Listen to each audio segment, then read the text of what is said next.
Bon, je vous préviens, ici on a l'habitude de dire la vérité, on va le faire encore une fois aujourd'hui. Ça va un petit peu piquer, mais je vous rassure, ça va bien se passer. Elle est vendue comme une Xbox portable, mais en fait c'est un vrai petit PC déguisé et croyez-moi, ça va en surprendre plus d'un. Aujourd'hui on parle donc d'une console portable un petit peu particulière, c'est la ROG Xbox Ally X, une machine qui sur le papier réunit deux mondes, celui de la Xbox et du PC gaming. Bah oui, c'est une console estampillée Xbox, hein, c'est marqué dessus, mais elle est fabriquée par Asus dans la gamme ROG. Alors c'est pas une Xbox et c'est pas un PC non plus et vous allez voir que ça peut poser problème. Bon alors au niveau du système embarqué, c'est effectivement un PC qui tourne sur Windows 11 dans un format portable avec l'écosystème Xbox comme surcouche et avec des boutons Xbox qui rappellent une manette Xbox même dessous. Et clairement, on sent que Microsoft et Asus veulent faire bouger les lignes du gaming portable, notamment face aux autres consoles du même type comme le Steam Deck pour ne pas le citer. Bon alors finalement, c'est quoi ce truc que je tiens dans les mains? Et ben la ROG Xbox Ally X, c'est un vrai petit PC Windows 11. Tu l'allumes, tu arrives sur une interface pensée pour le jeu avec le mode Xbox Full Screen Experience, le logiciel Armoury Crate SE pour basculer entre tes jeux et tes plateformes, et derrière tu as accès à tout ton écosystème Windows classique avec Steam, Epic Games, GOG pour les vieux jeux, les émulateurs évidemment qui tournent sur Windows, le Xbox Game Pass, le cloud gaming, tu peux tout installer, tout personnaliser. Alors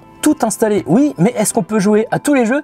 Eh ben non, on verra plus tard. Alors niveau spec, elle embarque le processeur AMD Ryzen Z2 Extreme avec 8 cœurs et 16 threads, 24 Go de RAM LP DDR5, un SSD de 1 Tera au format M2 standard et surtout un écran IPS 7 pouces Full HD 120 Hz avec FreeSync Premium. Et puis la partie graphique est évidemment assurée par un processeur AMD Radeon. Et cette fois, la batterie fait un bond énorme, 80 Wh, c'est donc 2 fois plus que la première ROG Ally. Donc sur le papier, c'est un vrai petit PC gamer complet que tu tiens dans la main avec un design revu, des poignées plus épaisses et une meilleure répartition du poids par rapport à la précédente version. Et franchement, quand tu l'as entre les mains, tu sens tout de suite la différence. Alors la prise en main justement, elle est super agréable. Quand on joue, évidemment, on passe des heures sur ces manettes. On a l'impression d'avoir une manette Xbox qu'on a coupée en deux et au milieu des deux parties, on a mis un écran, c'est assez incroyable. Alors ce qui m'a aussi surpris, c'est que la ventilation est hyper silencieuse, on n'entend quasiment rien et les finitions font très haut de gamme. Mais ce qui m'impressionne le plus, c'est ce que tu peux faire avec la console. On peut faire un max de trucs. Tu veux jouer à Indiana Jones et le cercle ancien, tu peux. Starfield, Forza Horizon ou Baldur's Gate, tu peux aussi.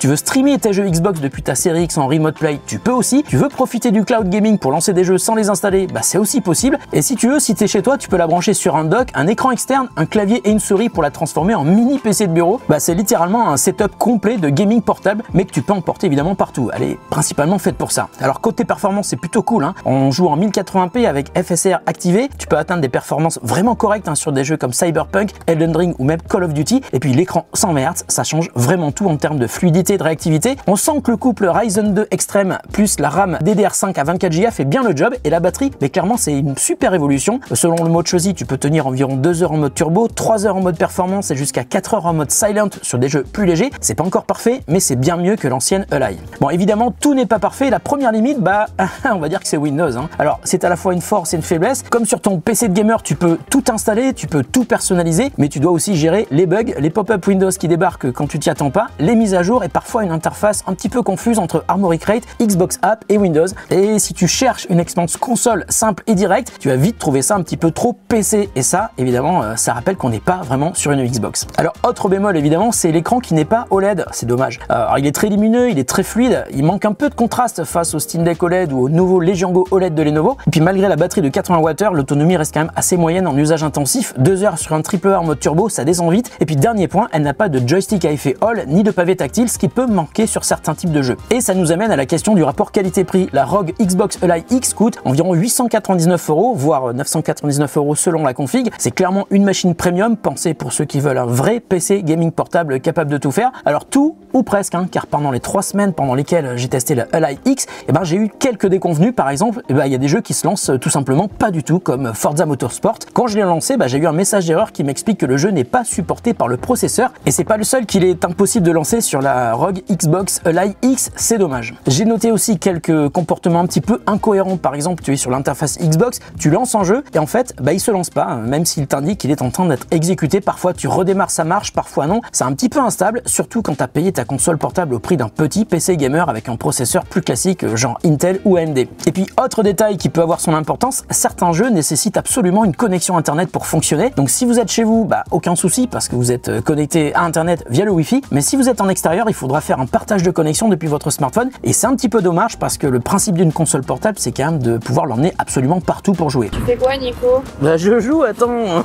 On est dimanche, j'ai le droit de jouer quand même. Alors déjà, ce que je vous conseille évidemment, c'est d'éviter d'installer vos jeux et toutes les mises à jour quand vous êtes connecté avec votre partage de connexion. Il vaut mieux le faire quand vous êtes en Wi-Fi parce que suivant votre forfait, ça risque de faire super mal à vos datas. Mais je vous rassure, ça n'arrive que sur quelques jeux parce que pour la plupart d'entre eux, ça marche super bien et c'est super kiffant de pouvoir jouer à Call of Duty dans le train sans avoir besoin de prendre son portable ou sa tour avec son écran. Si, je te jure, il y en a qui le font. Alors autre point important, au bout de plusieurs heures de jeu, tu vas commencer à sentir les 700 grammes. Elle est un petit peu lourde, mais le truc très cool et je te conseille vraiment d'essayer, c'est de la poser sur un truc devant toi qui va te permettre de la maintenir face à tes yeux et d'y connecter une manette en Bluetooth. Ça sera plus confortable, une manette Xbox par exemple, et là c'est beaucoup mieux si tu veux jouer longtemps. D'ailleurs, si tu es dans le train, évidemment tu peux prolonger largement l'autonomie si tu la branches sur une prise de courant, parce que parfois dans le train ça marche, je te jure, même en deuxième classe. Bon, il y a des trucs un petit peu relous, mais on va pas bouder son plaisir. La ROG Xbox Live X, c'est quand même un gros kiff parce qu'elle tourne sur Windows et tu peux donc installer un max de trucs. N'oublie pas les émulateurs, c'est ce qu'on a un petit peu derrière sur notre borne d'arcade avec des émulateurs, c'est assez génial. Et dans cette optique, le rapport performance, fonctionnalité, finition est vraiment cohérent, mais pour le grand public, c'est pas forcément le meilleur choix. Si tu veux juste jouer sans te prendre la tête, le Steam Deck OLED reste à mon avis plus simple, moins cher, plus intuitif et avec une meilleure autonomie sur les petits jeux. En revanche, si tu veux la liberté totale avec l'accès à tout ton catalogue Xbox et PC et que tu es à l'aise avec l'environnement Windows pour jouer, là, la ROG Xbox Live X devient clairement une référence. D'ailleurs, il y a des petits malins qui se sont amusés à installer Linux dessus pour avoir une expérience qui se rapproche du Steam Deck. C'est beaucoup plus rapide, mais c'est pas encore compatible avec 100% des jeux et surtout des boutons qui sont sur la ROG Xbox Live X, mais ça pourrait venir. Mais sans bidouiller, on peut aussi regarder du côté de la concurrence. Il y a le Steam Deck OLED qui est plus accessible avec un bel écran HDR et un OS super fluide, mais qui est limité à 800p. Et puis il y a la Lenovo Legion Go qui offre un écran plus grand, 8,8 pouces, OLED, 144 Hz avec des joysticks détachables, mais qui est plus encombrant et surtout plus cher. Puis il y a aussi la MSI Clo 8i Plus avec la même puce AMD Z2 Extreme, un bon design, mais un écosystème logiciel qui est encore jeune. Et tous ces appareils sont dans la même catégorie, mais chacun a son style. La ROG Xbox Live X, elle se distingue parce qu'elle est plus compacte. Il y a l'intégration Xbox évidemment avec les manettes et les boutons, et puis la polyvalence, tu peux installer énormément de trucs dessus. Donc cette Xbox portable, parce que c'est vraiment une Xbox portable, c'est une petite bête impressionnante. Elle combine la liberté du PC avec l'écosystème Xbox dans un format que tu peux facilement glisser dans ton sac. C'est pas une machine parfaite, loin de là. Windows reste parfois capricieux et le prix pique un petit peu, mais c'est sans doute aujourd'hui la console portable la plus complète du marché pour ceux qui veulent tout faire